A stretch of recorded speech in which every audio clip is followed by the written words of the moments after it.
Well, hey there, guys. My name's James. I am the small church pastor on this YouTube page, and my goal is to help you tackle some of the everyday or every week issues that we would run into when we're in a smaller church. We do a lot of the administrative, maybe some of the media work. So today, I want to help you with audio. Like, do you ever struggle with poor sermon audio in your recordings? Like you have the live stream or the video set up and you go back and listen to it and it just doesn't sound good. And maybe you're not even sure how to fix it. You're not sure how to fix the audio equipment, the soundboard, the mic, the room noise. Maybe you even have volunteers that are trying to work on it, but they just can't trace and find the problem. There was a church that I was at before the one that I'm currently at, and there was just a buzz in the sound system that wouldn't go away. We had a guy that ran the soundboard that was very knowledgeable. He would travel with bands and be their audio guy and like very qualified, but there was something in the electricity of the church that caused problems with our sound system. So no matter what equipment we invested in, what soundboard we had, what mic we used, what anything, the camera, the recording devices, that electrical noise was always there. So I want to show you a free tool that I use pretty much every week, and it's free from Adobe. It's a quality product. You do need an account to use it though, so you have to sign up for Adobe Creative Cloud. You don't have to subscribe to anything, but you do need an account to log in. So I kind of already shared some of the challenges that we usually face with the sermon audio. Actually, this past Sunday, as I was preaching, I usually wear a headset mic, and about 2 minutes into my sermon, the battery died on that, and I had to use a backup handheld mic, which is fine, but my audio settings were way off because that's not the normal mic that I would use in recording. And as I was using the headset, like we've got it tuned in. I'm usually the only one that wears it, so they know my audio levels, how loud I speak. It's tuned for me, but me using the handheld mic, it wasn't quite there. And actually, I'll show you an example. It sounded like this. So many people, this is normal, this is common, this is what the average do, is that many people claim to be loyal and trustworthy, and these are the people who are often the ones that are boasting about this virtue. So you can see that it wasn't quite good enough for something I would try to send out to the congregation. If they missed the sermon, missed the service, they like to catch up on YouTube or something. So I want to fix that. So maybe you have that same issue. You want to fix it as well. So let's go ahead and I'll show you how to use the Adobe program. So I'm going to show my screen and share that with you. So this, if you go to it, the podcast.adobe.com.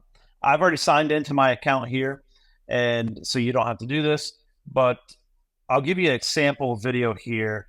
What I've done is I've just downloaded my sermon clip that I've been working on today. So this is a 52-second video clip that I've cut out of my sermon that I'm going to post on social media that I wanted to edit the audio quality on. So I'll show you the differences between those before I set them up. So this is what it sounded like before. So many people, this is normal, this is common, this is what the average. And here's what it sounds like after. So many people, this is normal, this is common, this is what the average. So you should be able to hear the difference. And all that I've done is that I've dragged and dropped a file from my downloads folder. I'm using a Mac. Dragged and dropped that over to this part of the screen where it says drag audio or video. I have found that you probably don't want to drag your whole sermon video into this. You can, but it can only be a certain size file, and it takes a long time. It takes a long time to upload, and then it takes a long time to enhance your audio. I would recommend either just uploading an audio file if you're able to do that. If you want to do your whole sermon. If you're doing sermon clips like mine, I do have a video here because it's a 52-second video. It doesn't take a lot of time to upload it and for it to enhance the audio. So I've downloaded that. That's what I'm going to post to social media here in just a little bit as I kind of finish up my day of preparing this week's stuff. It's really important that we do things like this because audio is actually more important than the video quality. So maybe the quality that you saw in my video, you're like, man, I don't have that angle of shot, and I don't have that video quality.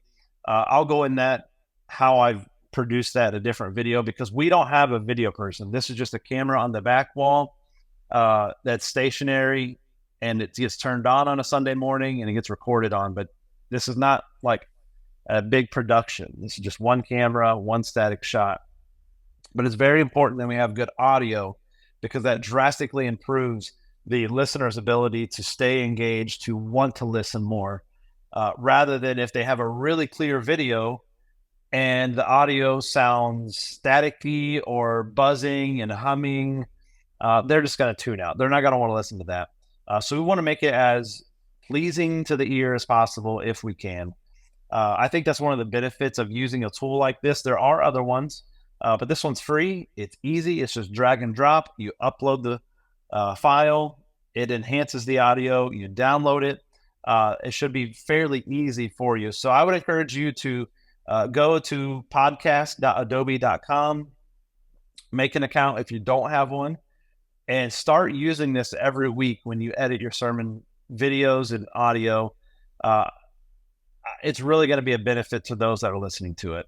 They're going to be able to listen without being distracted by weird noises and stuff. So I hope this has been a help to you. I realize it's a shorter video, but hopefully it's something that each week will take your sermon and extend its use, extend its ability to reach more people because they're not distracted by bad audio. See you later.